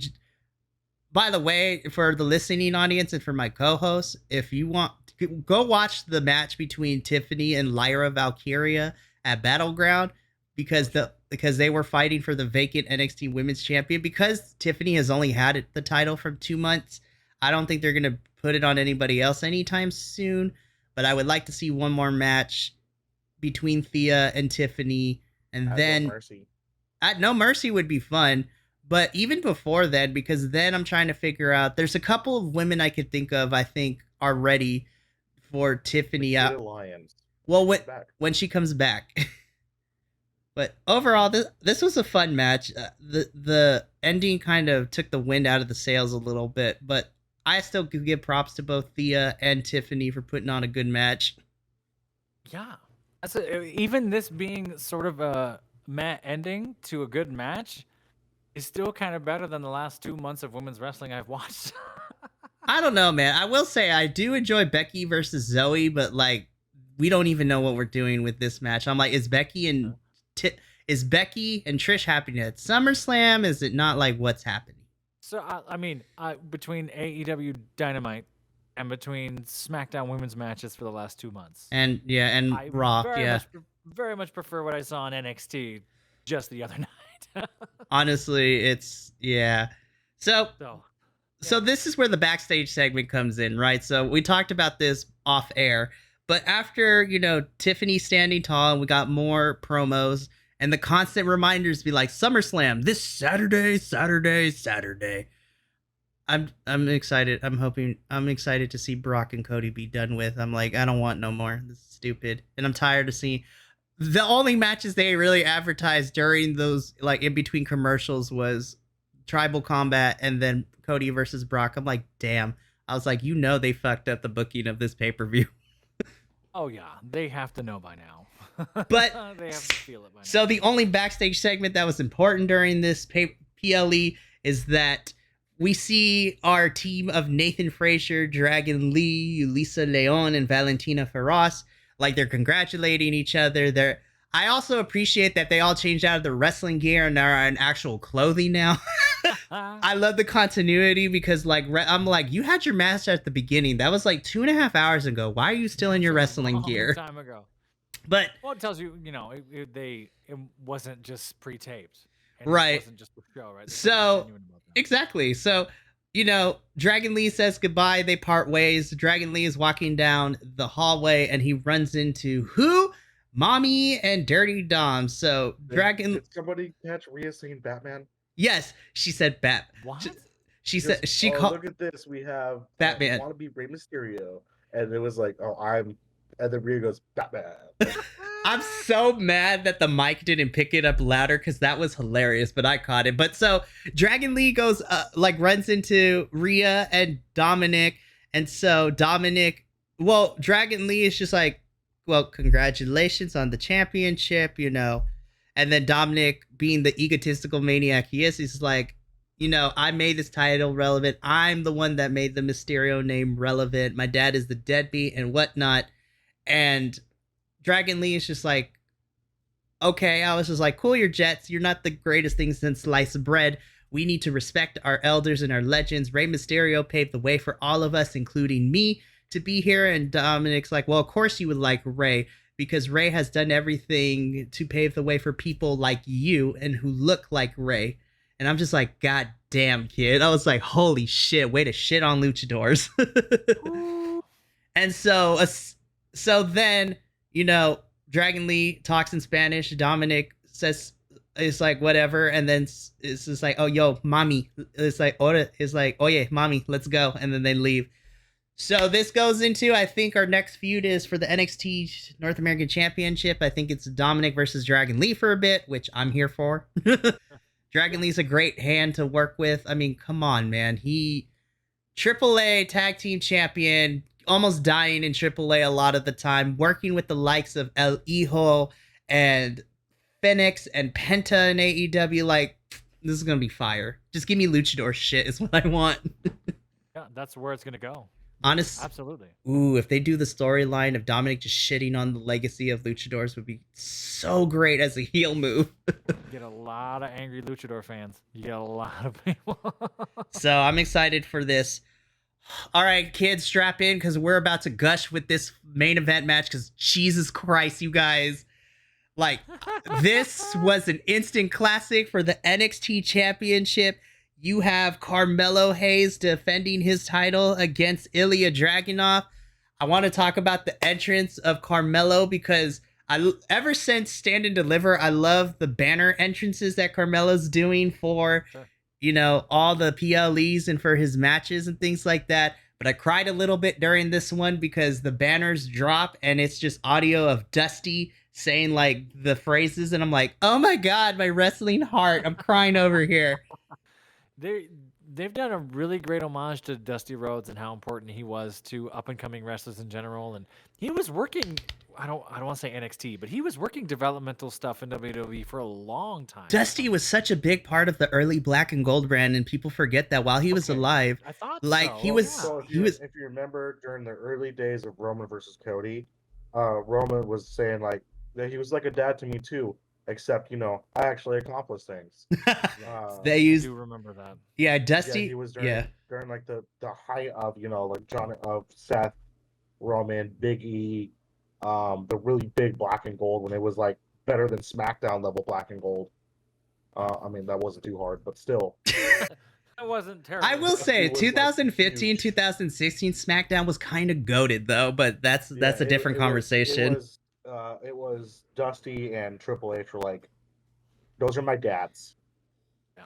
Dusty played such a big part of Black and Gold, and when he passed away, like it rocked NXT. Like a lot of the kids that were at that time, even the independents that signed, man, it was like a big chunk of the NXT heart died that day that Dusty did. And so that's why NXT has the Dusty Classic, so the tag team tournament in honor and memory of him. So I cried a little bit that Carmelo, you got permission to use the audio for his entrance, and I'm just like, oh. Does Carmelo have any direct ties to Dusty, or was it just to be cool? So this is a Great American Bash, something that Dusty started. I think. Dusty's legacy, Dusty's legacy in NXT can still be felt even with this new crop of kids because Carmelo, Roxy, like a bunch of the kids that have been there for a longer time still feel the effects of Dusty. Like a lot of the things that NXT has set in place is because of Dusty. Sure. No, I was just curious if there was an additional story to picking that, or if it was just for the brand itself. I'm cool either way. Right. So after I cried a little bit for the entrances, like Why? Why is every single time Ilya Dragunov is on my screen, it's a banger? holy shit, this match was out of control and it was as of so right now, good. like 2 of the top 3 out of my top 5 match of the year candidates have Ilya Dragunov in it. Not really. That's Oh yeah, the 5-way for the North American Championship at Stand and Deliver, the 4-way. Him versus Braun Breaker. That was a And now this phenomenal one. match too. The only other one that's like I think there's only one other WWE match that's even in this, it was Charlotte versus Rhea at WrestleMania.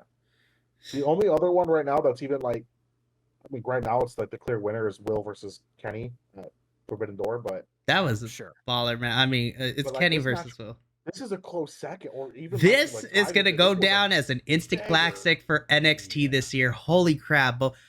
And here's the thing: like, I know Ilya can go because I got spoiled because Ilya versus Gunther on NXT UK on free television. My add you round 1 was a slap fest and it was so good. And then when they took on each other again for the NXT UK Championship at it was just at NXT Takeover 36 when it was still black and gold, like as we were coming out of the pandemic era.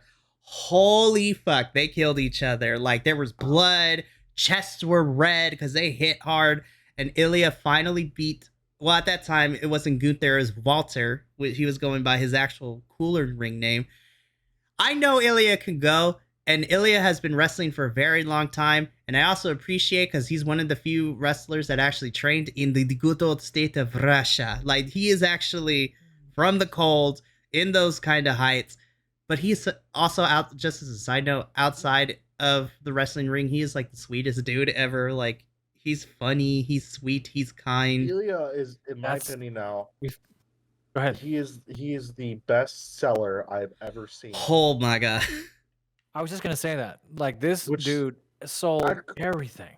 I grew up watching. I mean, it was post I Found Jesus, Shawn Michaels, but I grew up watching Shawn Michaels and Dolph Ziggler. This dude has them both beat. And I watched the Shawn versus Hogan match where he oversold everything. Mr. Perfect selling is up there with this guy. Like, the selling that he's doing is beautiful. He made Carmelo Hayes look like a star every time he got wailed on, but then would flip the switch and take it right back to Hayes immediately. I thought those chops were chops were borderline mean. Like, oh my god! I do not want to be in a ring with you. His forearms look disgusting. By the end of this match, Carmelo's chest was so red and welted, it was insane. Carmelo checked his chest for blood like 2 or 3 times. It was just sort of like, am I bleeding? He would hit a move on Ilya. Ilya would drop, and Carmelo's just on the mat, like holding his chest, like Okay, so the in-ring psychology for this match made me super happy because, like, you know, I'm not saying that Carmelo wasn't taking Ilya seriously going into this match, because the build for this, Carmelo respects Ilya and knows that he's a different animal when they wrestle. So what I liked is that Carmelo had to evolve his style as the match went on. He couldn't do his normal stuff, so he had to pull out and be more aggressive, hit a little bit harder.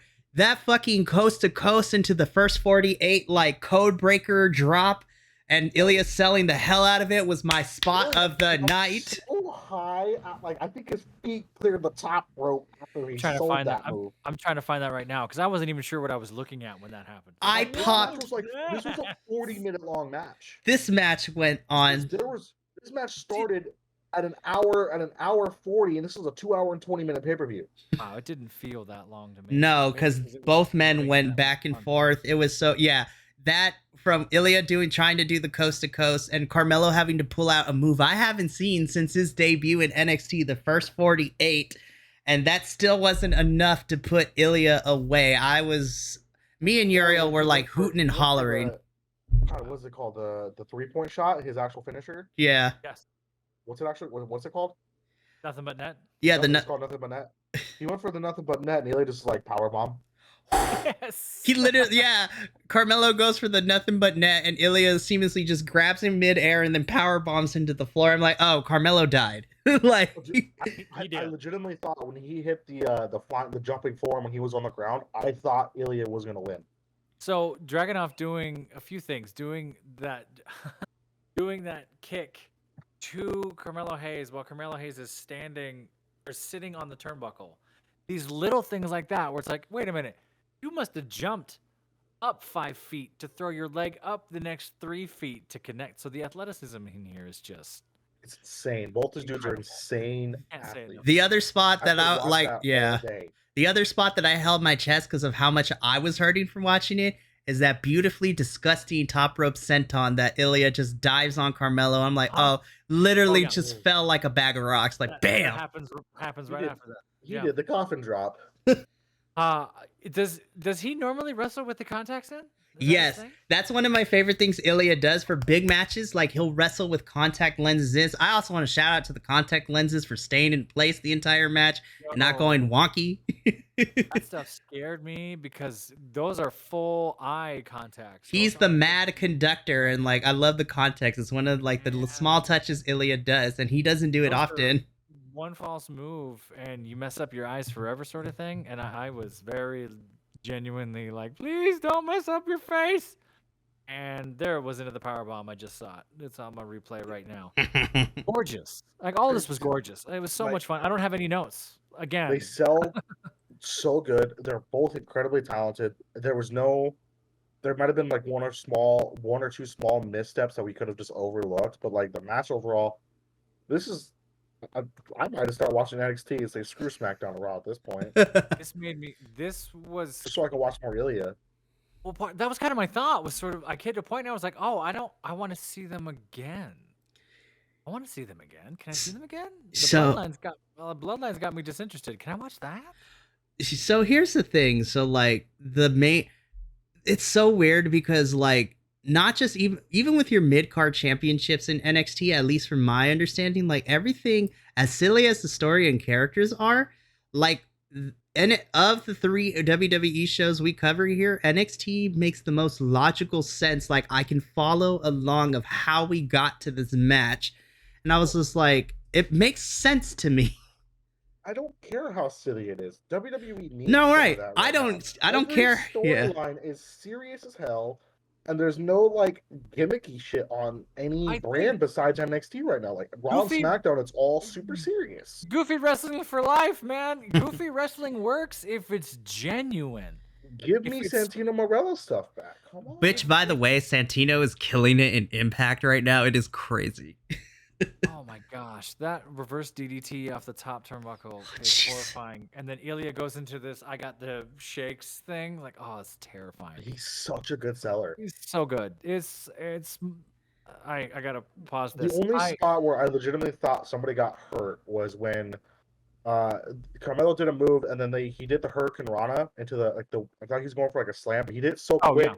yeah. I thought Ilya had his arm caught, so when he hit, his arm went up, and I had to rewatch it a couple times to make sure he was good. I thought he legitimately hurt his arm during that one.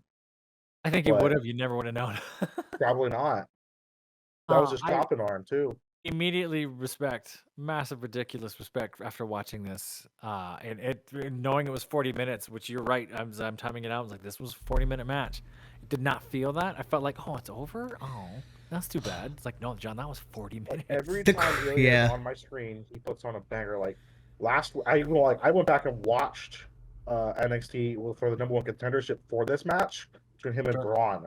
I didn't watch any other. I just watched that match, and that was on free television, and that was a yeah. banger.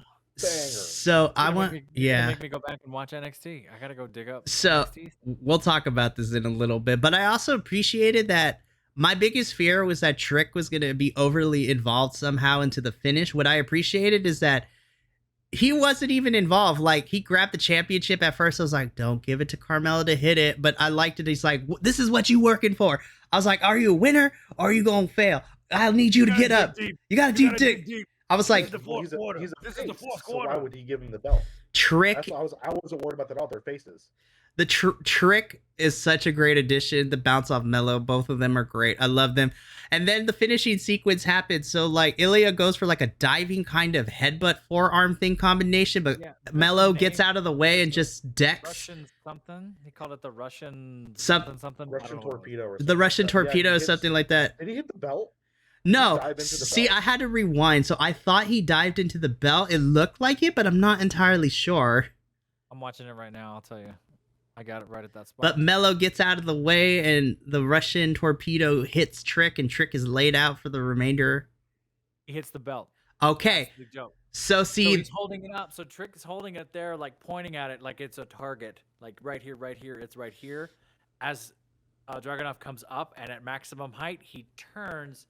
His head goes right there, kind of in between the two, which selling the impact of both of them flying out. And then Mello grabs, throws Dragunov in the ring, and then jumps to the top, hits the nothing but net leg drop, which, by the way, the height and the power of that thing when Mello comes down with that leg drop, man.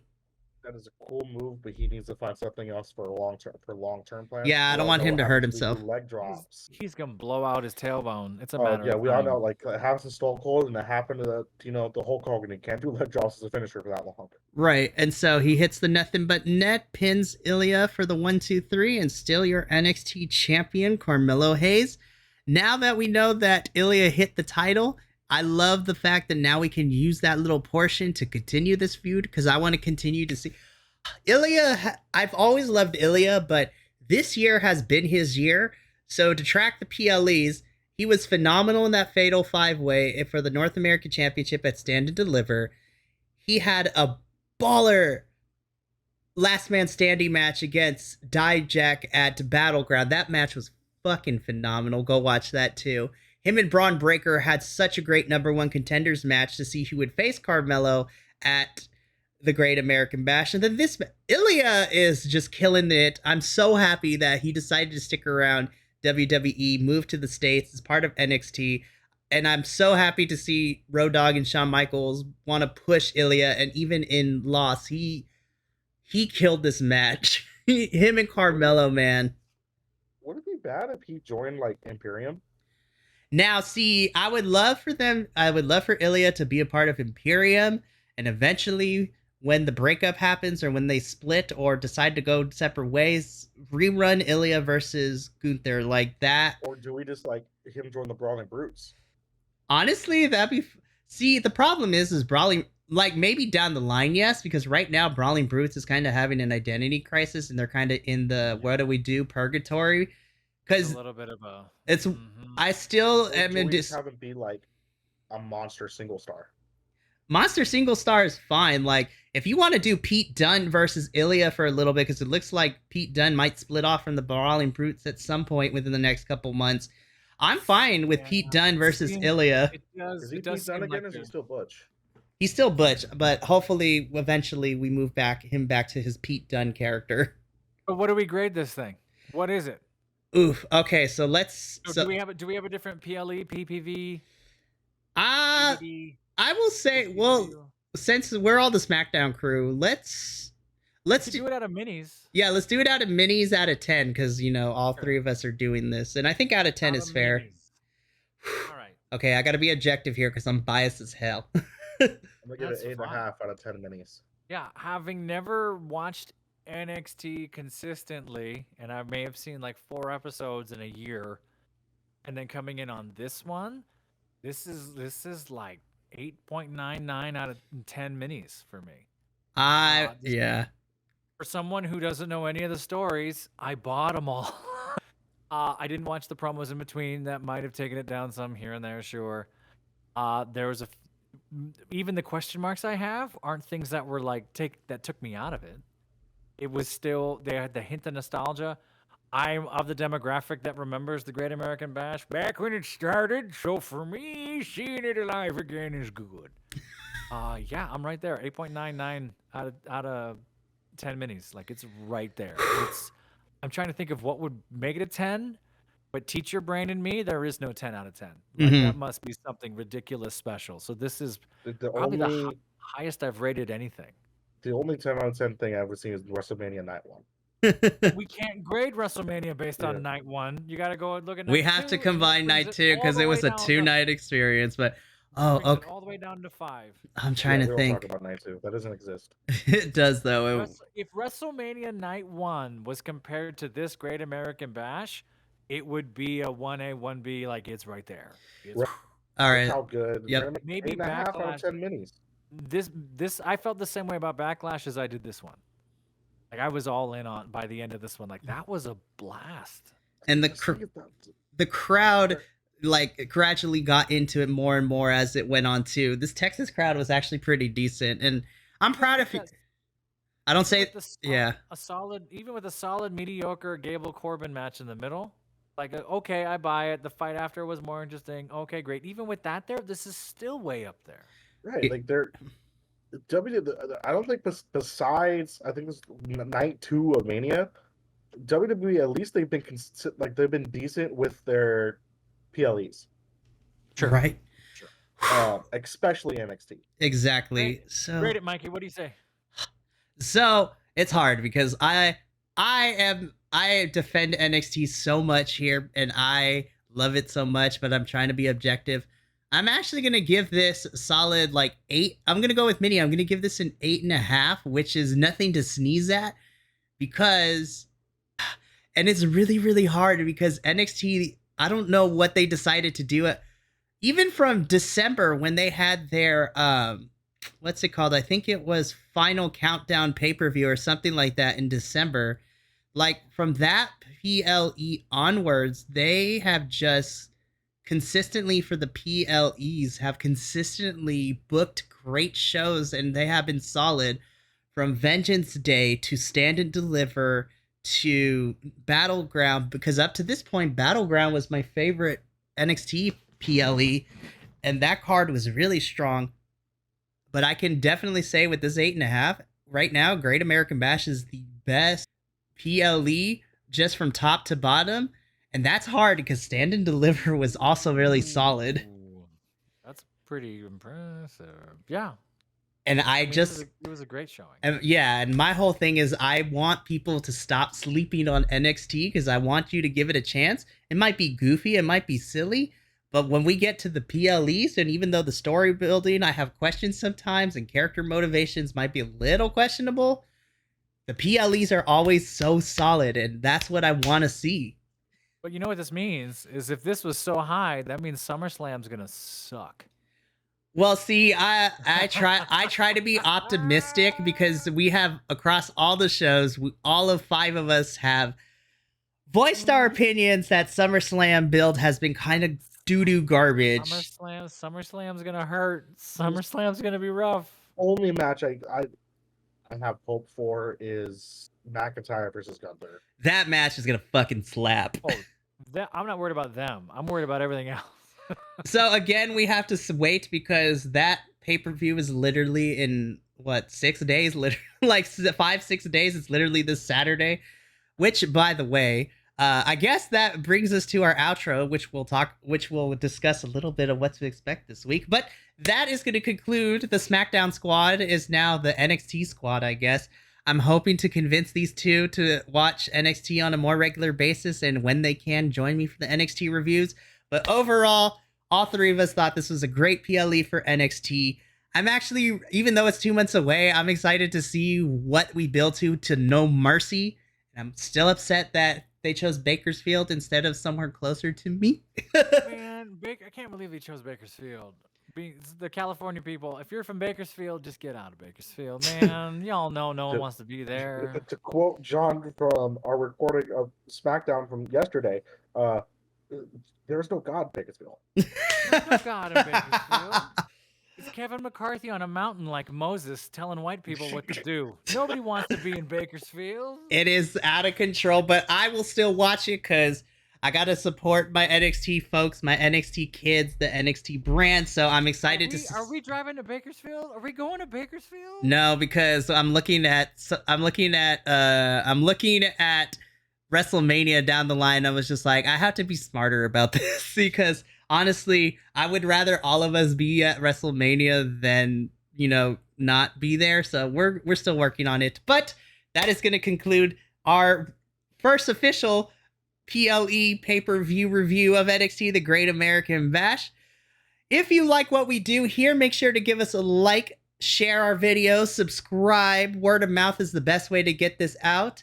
If you like what we do for our long form reviews, make sure to check out. We pretty much cover all the major promotions here in our long reviews. And man, I'm happy to be doing it. It's such a great time. Also, check us out on the social medias where we just literally post clips from our reviews, let you know when new videos are available, pose questions, literally do anything else, like complain about how the booking of the women's division recently hasn't been the greatest. But we also like to gush when things are good, like we did in this review. This week, you can find all your regular weekly TV reviews. I mean, we'll talk off camera, but me and Minnie will probably have to dredge through Raw and review it for tomorrow. We can't listen. We have to. It's the go home show before SummerSlam. So even if it's like 2 minutes, was the rule. That was the rule. It's the go home show. The go home shows have to be covered, and that also includes SmackDown. But hopefully these two will want to join me for the NXT reviews now. Hopefully we'll talk about it. You could also catch our folks reviewing all the AEW products. Dynamite, Rampage, Collision is actually off to a great start. And stay tuned next week because we will have our second pay-per-view review where all 5 of us, hopefully, are going to be watching SummerSlam. Should be talking about SummerSlam. So be prepared because there might be a shift in tone depending on how things go at SummerSlam. But that is going to be it from myself, Minnie, and the Professor here. Thank you so much for tuning into our review of the Great American Bash. As always, from all of us here at the Viconics to you, love yourself, take care of one another, and as always, until next episode, I mean, that is the thing, but until then, adios and sayonara. Thank you for watching.